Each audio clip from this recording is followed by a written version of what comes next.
Good morning, everyone. My name is Shengxin, and today I will start our presentation by talking about our project goals and the dates we used. First, let's go over what we want to do with this project. We have four main goals to guide our work. First, we want to do some basic probability analysis. This just means we want to get to know our customers better, who they are, how they like to order, and how they usually spend their money. To give us a clear first look at their habits. Second, we used the binomial binomial distribution model to predict how often customers place orders. It helps us see patterns and guess how many orders we can expect, which is useful for planning. Third, we look at sampling and uh, inferential statistics. With these tools, like confidence intervals and hypothesis testing, we can study how much customers spend on average. This helps us make good guesses about all our customers, not just the ones in our sample. Finally, we will put all our findings together and give simple, practical suggestions to help this business run better. So, to recap, we want to understand our customers, protect their orders, analyze their spending, and give useful advice. Now let's talk about our datasets. We collect we collected data from 60 different customers. We recorded details about their daily shopping habits, like how they order and how much they bought, how much they spent, and how happy they were with their experience. The data is really helpful because it lets us see what customers actually want. The business can use this information to make better plans and improve their service. We split the information we collected into two groups: qualitative variables and quantitative variables. Qualitative variables are just describe something. For us, they are customer types, ordering methods, and satisfaction rating. They tell us who the customer is, how they order, and how happy they were. Quantitative variables are numbers that we can measure. Like we have two of these: the quantity they bought and how much they spent in Malaysian ringgit. Together, all this data lets us do a full analysis of customer behavior, which we will talk about more later. Good lecturer. My name is Gong Zhao. Now I will walk you through the data presentation and core analysis of this statistical report in detail. Let's start with the frequency table. Based on valid responses from 60 customers, we conducted frequency statistics on key categorical variables. In terms of customer groups, there are 30 new customers and 30 regular customers, making an exact 50 to 50 split. This indicates that the store has achieved satisfactory results in attracting new customers and retaining existing ones. When it comes to ordering methods, there are 31 online orders and 29 dine-in orders, so online channels hold a slight advantage. Regarding satisfaction ratings, 3 customers gave 2 points, 11 gave 3 points, 18 gave 4 points, and 28 GRV the full 5 points. Nearly 76% of customers scored 4 points or above, reflecting an overall high level of customer satisfaction. We adopted various charts to visualize the frequency data more intuitively. The customer group distribution chart clearly shows a balanced ratio between new and regular customers, which demonstrates the store's stable customer base and solid operational performance. The comparison chart for ordering methods reveals that online orders account for 51.7% marginally outnumbering dine-in consumption. This trend fully reflects the digital shift in modern consumption habits, and online services have become a mainstream choice for shoppers. These visual graphs help us quickly and accurately understand customer profiles and consumption preferences. Next is the descriptive statistical analysis of consumption amounts. We calculated the central tendency and dispersion of spending data from the 60 customers. The average consumption stands at 42.60 Malaysian ringgit, with a median of 41.50 Malaysian ringgit. The two figures are close to each other, meaning the data is generally well distributed. Multiple values such as 18, 19, 20, 21, 26, 28, 34, 35, 50, 55, and 58 appear as modes, indicating a scattered distribution of consumption amounts.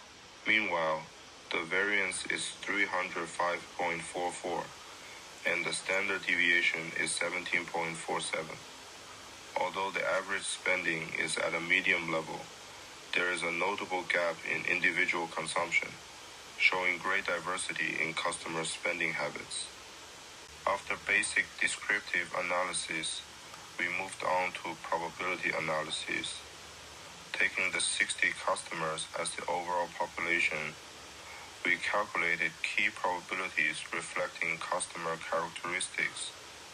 The probability of randomly picking a regular customer is 50%.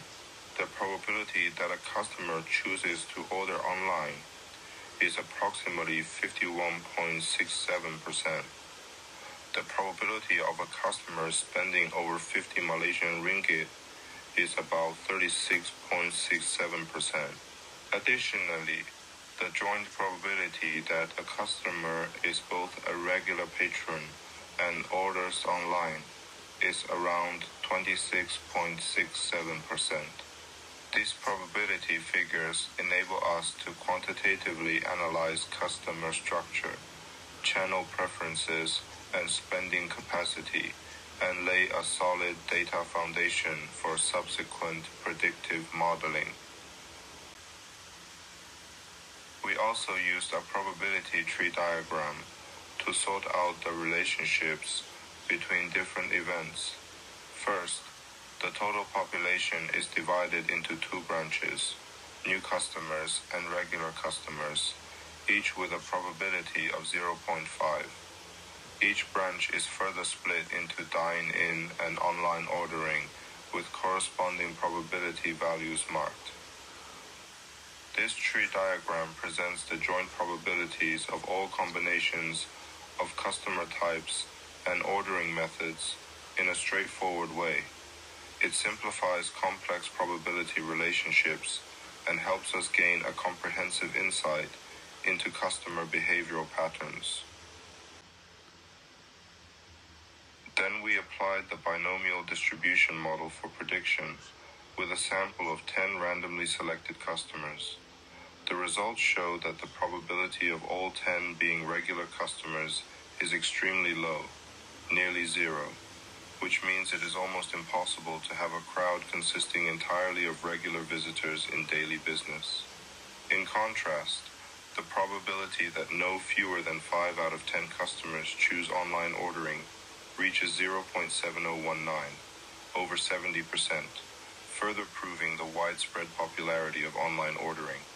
Besides, the probability of having 4 to 7 regular customers among the 10 is about 77.35%, proving that regular customers maintain a stable proportion in customer flow. These findings provide scientific references for staffing and channel operation of the store. The final part covers sampling and confidence interval analysis. We chose sampling instead of a full census for this research, because sampling can greatly cut costs, save time on data collection and processing, and facilitate quality control during implementation. A scientific and representative sample is sufficient to reflect the features of the overall population.